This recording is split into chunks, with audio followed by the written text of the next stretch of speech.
ਮਿਤੀ 17 ਜਨਵਰੀ ਨੂੰ ਕਾਂਗਰਸ ਭਵਨ ਸੈਕਟਰ 15 ਵਿਖੇ ਇੰਡੀਆ ਨੈਸ਼ਨਲ ਕਾਂਗਰਸ ਦੇ ਆਲ ਇੰਡੀਆ SC/ST ਸੈੱਲ ਦੇ ਪ੍ਰਧਾਨ ਰਜਿੰਦਰਪਾਲ ਗੌਤਮ ਵਿਸ਼ੇਸ਼ ਤੌਰ ਤੇ ਪਹੁੰਚੇ।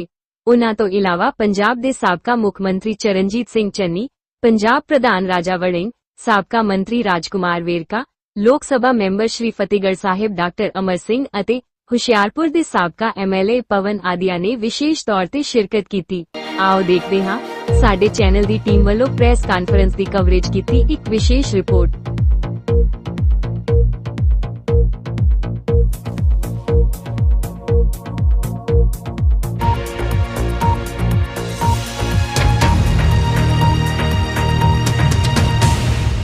रहे और MLA रहे हैं।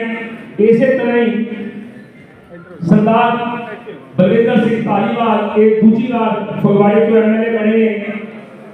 साढ़े इस प्रोग्राम में दलित समाज के मैं गाइड कहूँगा कि श्री राहुल गांधी जी ने सुधीर चौधरी जी को पंजाब का SC डिपार्टमेंट का कोआर्डीनेटर लाया।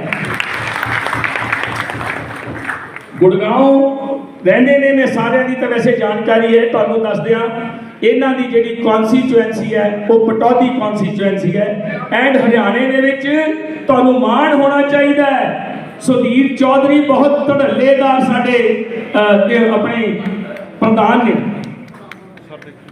मैं वेलकम करदा साडे मानयोग सरदार अमरिंदर सिंह राजा वड़िंग जी का, जिहड़े मैंबर पार्लियामेंट भी ने अते पंजाब के प्रधान ने। एक ऐसा इंसान है जिन्हें प्रधानगी लैंदिया ही पंजाब की रीढ़ की हड्डी को मजबूत किया है। जोरदार ताड़ियां सरदार अमरिंदर सिंह राजा वड़िंग जी। मैं हुण बेनती करूंगा साडे एक्स मुख्यमंत्री सरदार चरणजीत सिंह चन्नी उन्होंने इस प्रोग्राम पे जाना है, वो तुहाडे नाल अपने विचार साझे करेंगे। सरदार चरणजीत सिंह चन्नी।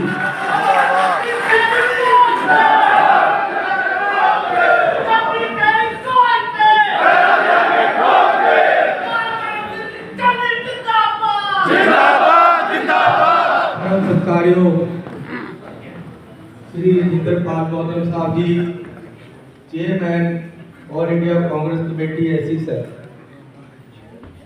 कांग्रेस पार्टी के पंजाब के प्रधान साहब राजा वड़िंग जी, साडे ऑल इंडिया कांग्रेस पार्टी के सकत्तर साहब,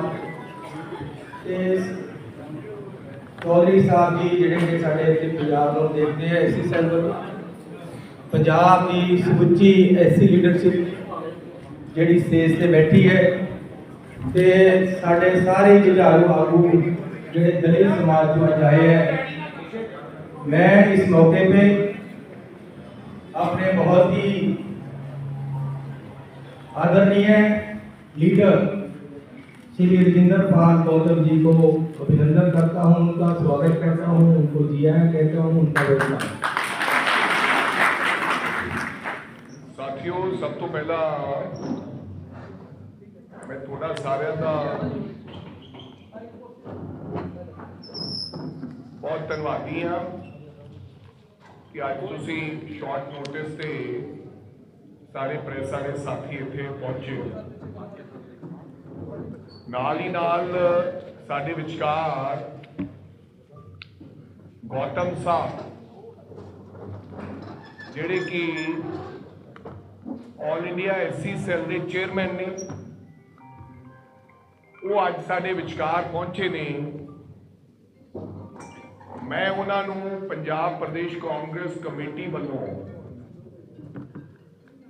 पहली बारी कांग्रेस कमेटी के दफ्तर ते पंजाब पहुंचन ते आगमन ते मैं उन्होंने जी आया ते उन्होंने स्वागत कर रहा। बहुत ही आदरणीय साडे साबका मुख्यमंत्री चन्नी साहब, रविंदर डालवी जी साडे इंचार्ज, सरकारयोग Sardar Amar Singh ji member of parliament, बहुत सत्कारयोग साडे डैनी साहब ते सत्कारयोग साडे सुधीर जी जिहड़े इंचार्ज ने SC सैल दे,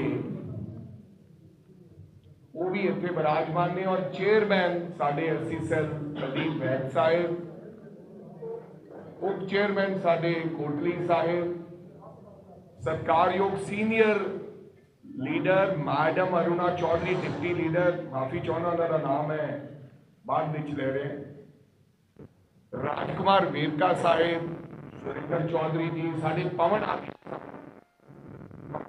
साहब साढ़े मैंबर ऑफ पार्लियामेंट रहे हैं, बलविंदर धारीवाल साहब एमएलए बैठे ने, होर साढ़े मोहन सिंह फनियावाला साहब डीसी जी, लखी पक्कों के तमाम साथी, भलाईपुर साहब।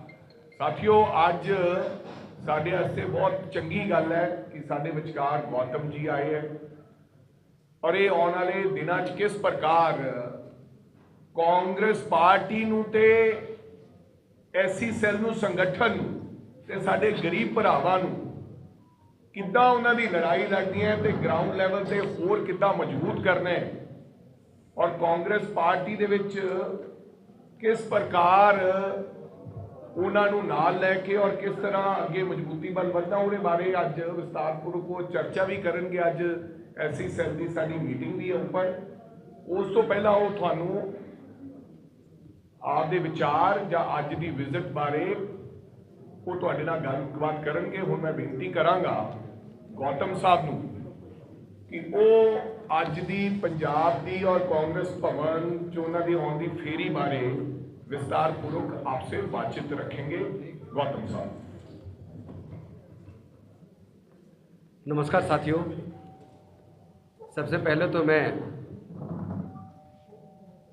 स्टेट कांग्रेस कमेटी के सभी वरिष्ठ नेताओं का और सभी प्रेस के पत्रकार साथियों का स्वागत करता हूं।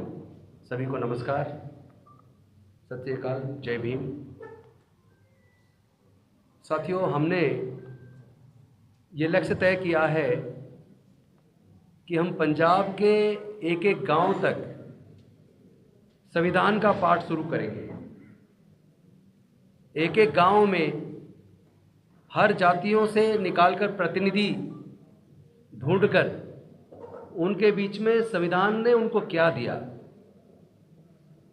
कौन से अधिकार संविधान ने उनको दिए जो पंजाब की सरकार ने और केंद्र में मोदी जी की सरकार ने उनसे छीन लिए। हम वो भी बताएंगे और साथ ही साथ ये भी बताएंगे कि आज़ादी का आंदोलन किस पार्टी के नेतृत्व में लड़ा गया, किस पार्टी के नेता आज़ादी के आंदोलन में जेल गए, किस पार्टी के जुड़े लोगों ने आज़ादी के आंदोलन में कुर्बानी दी। वो कौन सी पार्टी है जिसने आधुनिक भारत का सपना देखा, वो कौन सी पार्टी है जिसने मनुस्मृति के स्थान पर एक ऐसा संविधान डॉक्टर बाबा साहेब अम्बेडकर जी के नेतृत्व में दिया जिसने जिस देश में हर 50 किलोमीटर पर भाषा और संस्कृति बदल जाती हो, जिस देश में 6743 जातियां हों, जिस देश में अनेकों धर्म अनेकों भाषाएं हों, जो देश आज़ादी से पहले 562 रियासतों में बटा हो, ऐसे देश को एक मजबूत सशक्त राष्ट्र के रूप में तैयार करना कितना बड़ा मुश्किल काम था। लेकिन नेहरू जी की सोच और डॉक्टर बाबा साहेब अम्बेडकर जी का विज़न और उसमें गांधी जी, मौलाना अब्दुल कलाम आज़ाद, सरदार पटेल और इस प्रकार के कई सारे बड़े नेताओं का जो विज़न था, उन्होंने मिलकर एक ऐसे आधुनिक भारत का सपना देखा जिसमें तमाम जाति धर्म के अलग अलग भाषाओं के बोलने वाले लोग, तमाम संस्कृतियों के लोग मिलकर रह सके और एक मजबूत सशक्त राष्ट्र बन सके। और वो बना भी।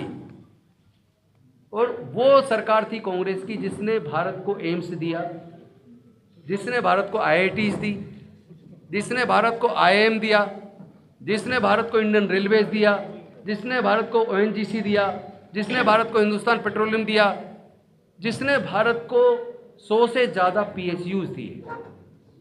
और इतना ही नहीं, जहां एक तरफ भारत में तमाम बैंक और इंश्योरेंस कंपनी प्राइवेट होती थी, लेकिन कांग्रेस का एक विजन था जिसने जुलाई 1969 में 14 बड़े प्राइवेट बैंकों को राष्ट्रीयकरण करके सरकार के अधीन लिया और इंश्योरेंस कंपनियां और बैंक सरकार के अधीन आई, जिसके माध्यम से खासतौर पर जो वंचित वर्ग, विशेष रूप से दलित, आदिवासी, जो भारत में हजारों साल तक मनुस्मृति के चलते शिक्षा से, संपत्ति से, व्यापार से वंचित रहा, संविधान ने उनको आगे बढ़ने का मौका दिया।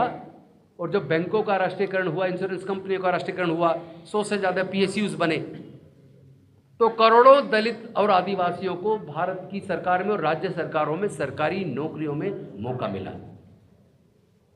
वजीफे की व्यवस्था की, वजीफे की व्यवस्था से, वजीफे की मदद से पढ़कर लोग और रिजर्वेशन की मदद से लोग डॉक्टर बने, इंजीनियर बने, साइंटिस्ट बने, प्रोफेसर बने, वकील बने, जज बने, ब्यूरोक्रेट्स बने।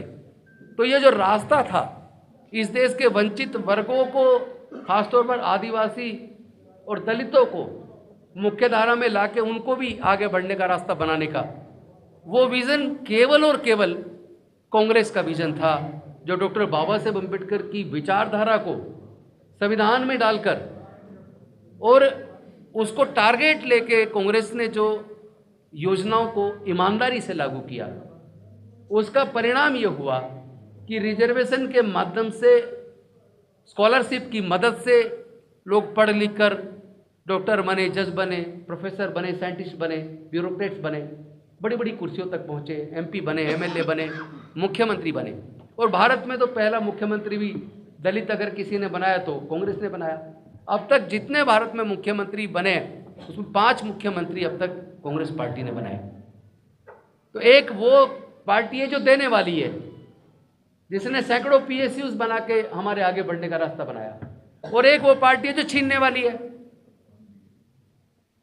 ग्राम पंचायतें दी, मनरेगा दिया, फूड सिक्योरिटी दिया, सूचना का अधिकार दिया, राइट टू एजुकेशन दिया और जल जंगल जमीन में अधिकार दिया। अगर मैं उस पर चर्चा करूंगा तो फिर 2-3 घंटे तो इस पे लग जाएंगे कि कांग्रेस पार्टी ने क्या क्या दिया। तो मैं सिर्फ ब्रीफ में बताता हूं, जो कांग्रेस ने इस देश को और इस देश के वंचित लोगों को दिया, उसको छीनने में केवल RSS BJP की भूमिका नहीं है, बल्कि 2011 के आसपास जो दिल्ली के रामलीला मैदान में RSS ने, BJP ने मिलकर जो UPA की सरकार को बदनाम करने का षड्यंत्र किया, उस षड्यंत्र का हिस्सा या सिपाही जिसके कंधे पर रख के पूरे षड्यंत्र को अंजाम देने का काम किया और पूरी तरह झूठ के आधार पर किया, तो वो अन्ना हजारे और अरविंद केजरीवाल थे। क्या था वो आंदोलन? भ्रष्टाचार की बात करके वो आंदोलन चला। 24 घंटे टीवी पे अन्ना हजारे और केजरीवाल दिखते थे, कहते थे भ्रष्टाचार खत्म करना है, काला धन वापस लाना है, लोकपाल वापस लाना है। जनता को दिग्भ्रमित किया, बेवकूफ बनाया और UPA की सरकार को, कांग्रेस की सरकार को बदनाम किया। और उसका रिजल्ट यह है कि 2014 में जिस लक्ष्य को लेके वो अन्ना हजारे को बिठा के आंदोलन किया था, वो उस लक्ष्य में सफल हुए और भारतीय जनता पार्टी की केंद्र में सरकार बनी और दिल्ली के अंदर 28 सीटों के साथ कांग्रेस की समर्थन से आम आदमी पार्टी ने सरकार बनाई। सरकार 49 दिन में क्यों गिरी? अगर आपको याद हो, सारे प्रेस के बंधुओं को याद होगा, केजरीवाल जी ने कहा था कि ये कांग्रेस के 8 विधायक मदद नहीं कर रहे, मैं लोकपाल लाना चाहता हूं, इसलिए मैंने रिजाइन कर दिया, सरकार गिरा दी। लेकिन केजरीवाल जी ने कभी यह नहीं बताया कि अगले चुनाव में 2015 के अंदर 70 में से 67 सीट आने के बाद वो लोकपाल,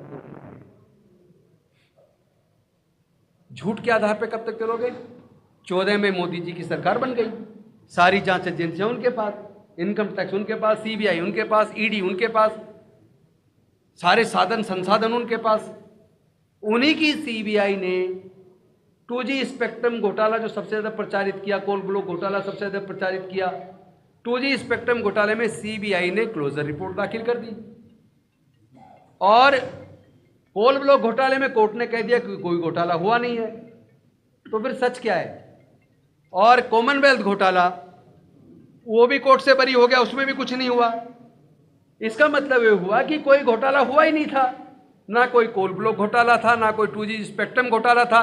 अन्यथा जब सरकार बीजेपी की बन गई, मोदी जी की बन गई, जांच एजेंसी आपकी थी, तो जांच में पूरी जांच करने के बाद क्लोजर रिपोर्ट लगाते हुए खुद इनकी सीबीआई ने कहा कि 2G स्पेक्ट्रम घोटाला में कुछ नहीं है, कोई घोटाला हुआ नहीं है।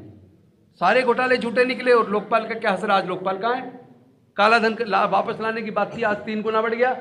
और 3 गुना काला धन बढ़ने के बाद आज वो अन्ना हजारे कहाँ हैं और वो अरविंद केजरीवाल कहाँ हैं, जो इतने बड़े वीआईपी, जो आम आदमी की बात करके आए, आज इतने बड़े वीआईपी बन गए कि सत्ता जाने के बाद वो दिल्ली में नहीं है। अरविंद केजरीवाल, मनीष सिसोदिया, सत्येंद्र जैन आज दिल्ली में क्यों नहीं है? जिस जनता ने आपको 10 साल वहां राज करने का मौका दिया, जैसे ही आप सत्ता सटे जनता को छोड़ के भाग गए। आपको इतना वीआईपी कल्चर में आपको आदत पड़ गई कि आज यहां महल में रह रहे हैं। आप उनका लाइफस्टाइल देखिए, सरकार के सारे संसाधनों का इस्तेमाल कर रहे हैं। और तो और झूठ देखिए, 2017 के चुनाव में मुझे याद है, मैं चूंकि आम आदमी पार्टी में विधायक था, उस वक्त प्रचार में था मैं, इन्होंने वादा किया था कि अब हमारी सरकार बनेगी तो हम एक दलित को डिप्टी सीएम बनाएंगे। तो सरकार उस बार नहीं बनी, लेकिन 2022 में बनी। आज तक क्यों नहीं बनाया? और आपने वादा किया था हम महिलाओं को 1000 रुपये महीना देंगे। सरकार के 5 साल पूरे होने वाले, सरकार जाने वाली है, यहां से भी सत्ता खत्म होने वाली है, लेकिन वो वादा भी पूरा नहीं हुआ। आपकी अपनी यूनिवर्सिटीज के अंदर प्रोफेसर्स की वैकेंसी निकलती है, उसके अंदर आप पक्षपात करते हैं, उसमें दलितों को रिजर्वेशन नहीं देते।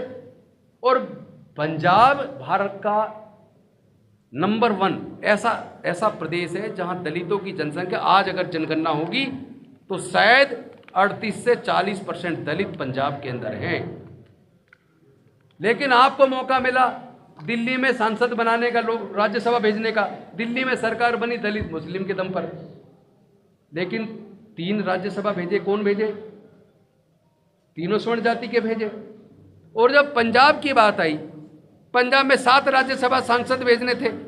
तो जिस प्रदेश में दलित की जनसंख्या लगभग 38 से 40% है, और जिन्होंने भर भर के वोट दे के जिताया, जब राज्यसभा में उनको हिस्सेदारी, रिप्रेजेंटेशन देने की बात आई, तो आपने वहां भी उनको 7 में से 1 सीट तक भी किसी दलित को नहीं दी, किसी ओबीसी को नहीं दी। तो ये जातिवादी लोग लगातार पंजाब की जनता के साथ धोखाधड़ी कर रहे हैं। कह के आए थे हम लोग नशे को बंद कर देंगे, तो मैं तो आप सबसे पूछना चाहता हूं, क्या पंजाब में नशा बंद हो गया? रोजगार देने की बात करते थे, क्या सबको रोजगार मिल गए? भ्रष्टाचार खत्म करने की बात करते थे, आज पंजाब के अंदर भ्रष्टाचार चरम पर है। तो झूठ के ऊपर, झूठ की बुनियाद पर कोई भी इमारत बनेगी तो उस इमारत का ध्वस्त होना तय है। और जिस झूठ की बुनियाद पर 2G स्पेक्ट्रम घोटाला, कोल ब्लॉक घोटाला, कॉमनवेल्थ घोटाला, काला धन वापस लाना है, भ्रष्टाचार खत्म करना है, इन सारी बातों को करके ही तो आम आदमी पार्टी का जन्म हुआ। और आज पंजाब के अंदर पंजाब की जनता के साथ आम आदमी पार्टी खुलेआम धोखा कर रही है। और उसके वीआईपी नेता जो सत्ता के बिना अब जिंदे नहीं रह सकते, दिल्ली हारते ही आज वो सत्ता का मजा पंजाब में ले रहे हैं। तो इन सब बातों का जवाब मुझे लगता है इनको देना पड़ेगा, और कोठी नंबर 50 का भी इन्हें बताना पड़ेगा। सरकार जनता का पैसा कलेक्ट, जो टैक्स से कलेक्ट होता है, जिससे सरकार चलती है, वो इसलिए नहीं होती कि आप महल बना के उसको एंजॉय करो। दिल्ली में शीश महल बनाया, आप शीश महल आपने चंडीगढ़ में बना लिया। तो ये धोखेबाजी आखिर कब तक चलेगी?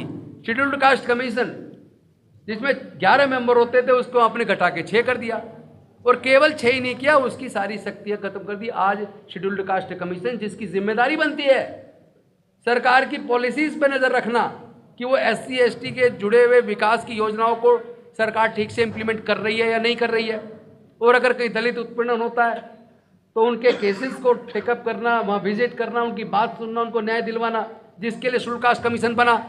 इन्होंने तो शेड्यूल्ड कास्ट कमीशन को भी डिफंक्ट कर दिया। आज वहाँ कोई जाता ही नहीं, चूंकि पता वहाँ से कोई न्याय मिलना नहीं है, और जो चला जाता है वो धक्के खाता रहता, तारीख पे तारीख, लेकिन कोई काम होता नहीं है। और भ्रष्टाचार यहाँ चरम पर है, कोई काम बिना पैसे दिए होता नहीं है।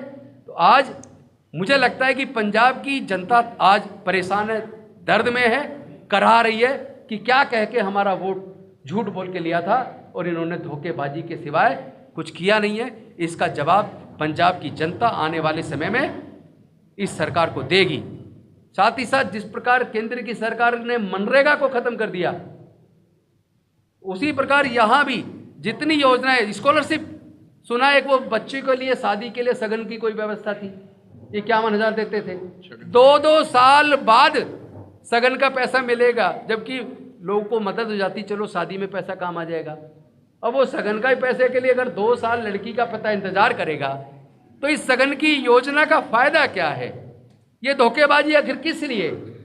या तो आप स्वीकार कीजिए आप फेल हैं, पंजाब की सरकार पूरी तरह विफल है, मान सरकार पूरी तरह फेल है, इनके बस की सरकार चलाना नहीं है।